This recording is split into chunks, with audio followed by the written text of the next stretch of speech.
at some time or another, have agonized over making a decision.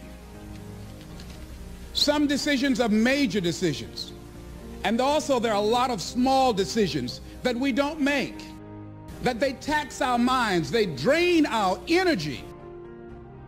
They create a lot of anxiety and nervousness because we don't take care of it. We decide not to decide, which is a decision. Deciding to decide, to act, is a major, major challenge for all of us at different points in different areas of our lives. And there are things that happen to us along the way, experiences that we have that prevent us from working through the mental block of acting, of doing those things that we know we ought to do. And so what I want you to think about is, what is there that you know you need to do, that you want to do this, but for some reason or another, you've been holding back. For some reason or another, you just have not been able to gather your nerves or be able to work through the procrastinating or putting it off or justifying or blaming. Some reason or another, you just haven't done it. And you know you ought to do this. You really want to do this, but you don't know why you haven't done it. We know that this is not easy, that you really have got to put all of yourself into it. It's very challenging to act, to do those things. There are times when you're looking at it and you say, I know I need to do this, but I don't feel like it. From acting, it's the fear of failure.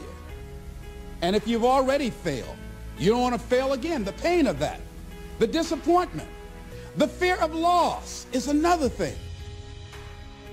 Because many times when we do those things that we know we need to do, we feel that we might lose somebody. Many of us don't act because we want other people's approval. Many of us don't do the things that we want to do and don't act because of lack of self-confidence. We don't believe enough in ourselves. There are a lot of people that their jobs are making them sick because they won't act. You check out the absenteeism and people that are depressed. And so there are many reasons why we don't act. There are other things, though, that affect us. It's that not wanting to take personal responsibility. We want somebody else to do it.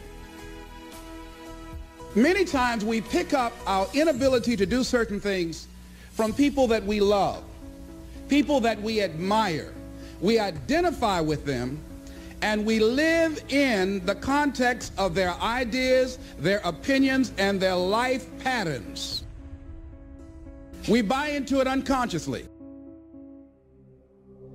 I couldn't help but think that God wants greatness to come out of us. But it takes a humility to handle greatness. You can't believe one way and live another way and be great. It's going to cost you some time. It's going to cost you some energy. It's going to cost you some sacrifice. It's going to cost you some resources. It's going to cost you some hours of your life laying down, paying the price, going the extra mile, doing what other people are not willing to do. Greatness is not cheap. Greatness always costs more. That's why there's not many people who achieve greatness. They're not willing to pay the price. And God says the ones that I can trust greatness with in the great house are the ones who will purge themselves, cleanse themselves, set themselves aside and say, God, I want to be great for you. I want you to touch my life with your grace, and I want to see greatness break forth in my life for the glory of my King. You can spend your whole life imagining ghosts, worrying about the pathway to the future, but all there will ever be is what's happening here. And the decisions we make in this moment, which are based in either love or fear. But it's not too late for me to get my passion back. You've got to believe in yourself. You've got to believe in your abilities. You've got to believe in your service, your company, your ideas. Unquestionably, you must have faith. It's hard. Yes, it's hard. It's difficult. Yes, right. And it's worth it.